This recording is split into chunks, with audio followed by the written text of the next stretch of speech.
Terima kasih Anda masih di ID Sore pemirsa. Meski menelan kekalahan telak di kandang Australia, peluang timnas Indonesia menang dari Bahrain tetap terbuka. Dan jika timnas menang dari Bahrain, semakin membuka peluang timnas melaju ke putaran keempat kualifikasi Piala Dunia Zona Asia.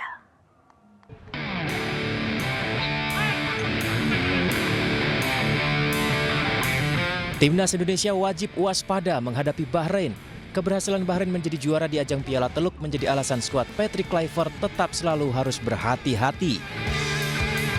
Namun peluang mengalahkan Bahrain terbuka. Raihan hasil imbang timnas di kandang mereka dan kekalahan Bahrain dari Jepang membuktikan meraih 3 poin dari Bahrain bukan hal yang tak mungkin.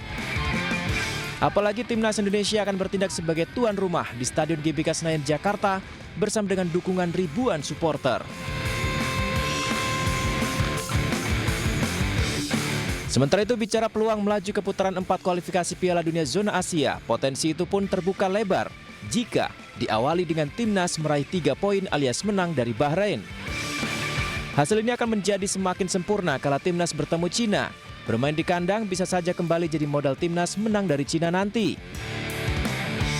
Sementara di matchday ke-10 menghadapi Jepang yang sudah bisa dipastikan lolos Piala Dunia, timnas berpotensi meraih hasil imbang. Dengan skenario ini, timnas meraih 2 menang, 1 imbang dengan 13 poin. Timnas berpeluang menempati posisi 2 atau 3 klasemen untuk lolos otomatis atau melaju dulu ke putaran keempat. Yang terpenting saat ini, timnas Indonesia menang dari Bahrain. Ayo wujudkan timnas Indonesia, maju terus Garuda. Dan pemirsa, kita akan bahas informasi selengkapnya bersama dengan pengamat sepak bola Anton Sanjoyo atau Bung Joy. Selamat sore Bung Joy, apa kabar? Selamat sore Valerie, baik. Baik, Bung Joy, ini kan memang kemarin Bahrain juga kalah dari Jepang 2-0, tapi tim ini telah menjuarai Piala Teluk. Sementara kita baru saja kalah telak 5-1. Bagaimana melihat peluang kita besok, Bung Joy? Ya, tentu yang pertama adalah kalahan 1-5 melawan Australia harus langsung dilupakan ya.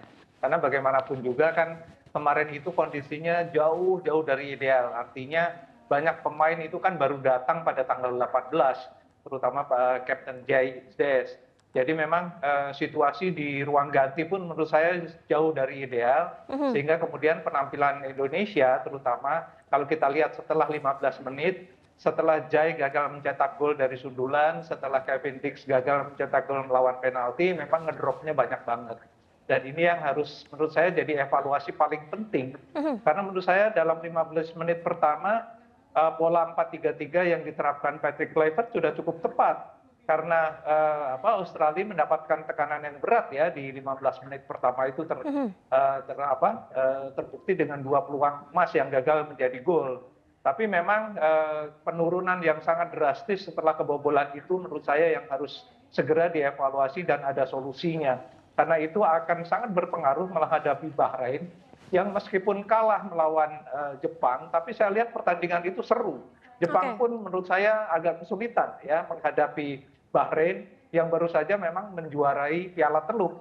Dan progres mereka sejak ditahan imbang 2-2 oleh Indonesia itu sangat banyak ya.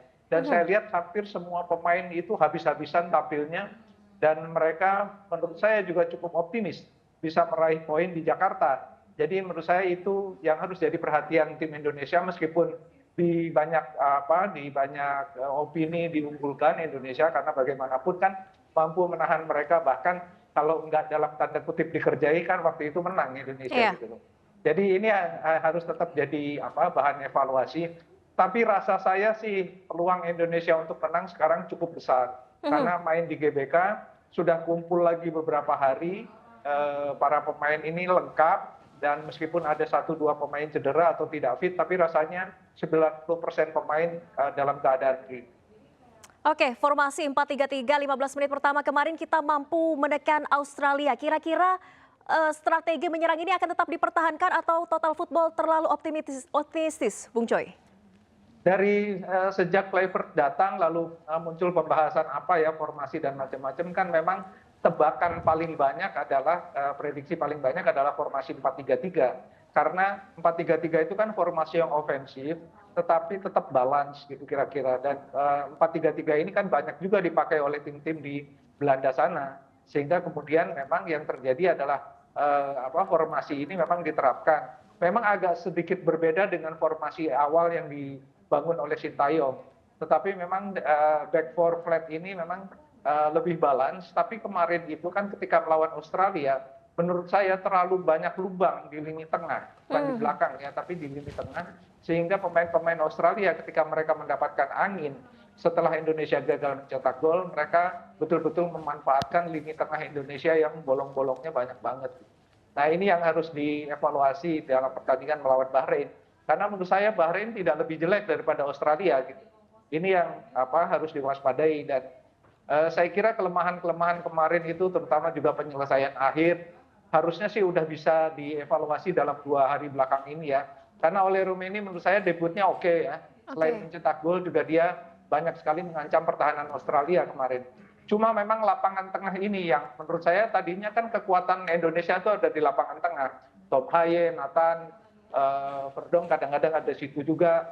Nah ini nggak ada intercept kemarin itu terlalu leluasa pemain Australia. Sehingga kemudian sekarang tidak boleh lagi ada pemain-pemain Bahrain yang terlalu leluasa di lini tengah Indonesia. Ini yang barangkali sudah juga dicatat oleh Alex Pastor, oleh Kluivert, supaya dalam membangun serangan atau dalam bertahan ini lini tengah adalah departemen pertama yang menghadang serangan Bahrain. Dan saya rasa sih itu sudah dilatih berkali-kali nih di dalam 2 hari terakhir ini. Oke, tapi realistisnya kan memang kita targetnya adalah masuk ke putaran keempat. Tapi masih mungkin Bung Joy kalau kita menargetkan posisi 2 untuk lolos langsung Piala Dunia? Rasanya berat sekali karena kalau posisi 2 itu tergantung tim lain dan yang kedua harus menang 3 pertandingan melawan Bahrain, Cina, dan Jepang. Rasanya agak tidak mungkin memenangkan laga melawan Jepang di Osaka karena Jepang itu kan meskipun sudah lolos itu juga mereka tidak mungkin akan memberikan kemenangan begitu saja kepada Indonesia. Kita aja dihajar 4-0 kan di sini dan mereka kemarin melawan Bahrain pun setelah kesulitan mereka betul-betul ngotot dan bisa mencetak 2 gol gitu loh. Jadi kalau untuk posisi 2 rasanya udah tertutup, tetapi kalau untuk posisi 3 atau 4 masih terbuka asal menang lawan Bahrain. Itu yang pertama karena pertandingan lawan Cina menurut saya 60% harusnya menang. Lawan Jepang draw aja menurut saya udah bagus. Jadi rasanya kalau posisi 2 udah tertutup karena posisi 2 ini sekarang direct kompetitornya adalah Australia dan Arab Saudi. Dan mereka rasanya sih dari sisi kekuatan mereka lebih baik ya, dari sisi lawan pun mereka lebih baik. Baik, yang terpenting peluang kita masih terbuka lebar dan yang terpenting juga jangan meremehkan Bahrain. Terima kasih banyak Bung Joy telah berbagi di ID Sore. Sehat selalu, salam sepak bola. Sama-sama, terima kasih.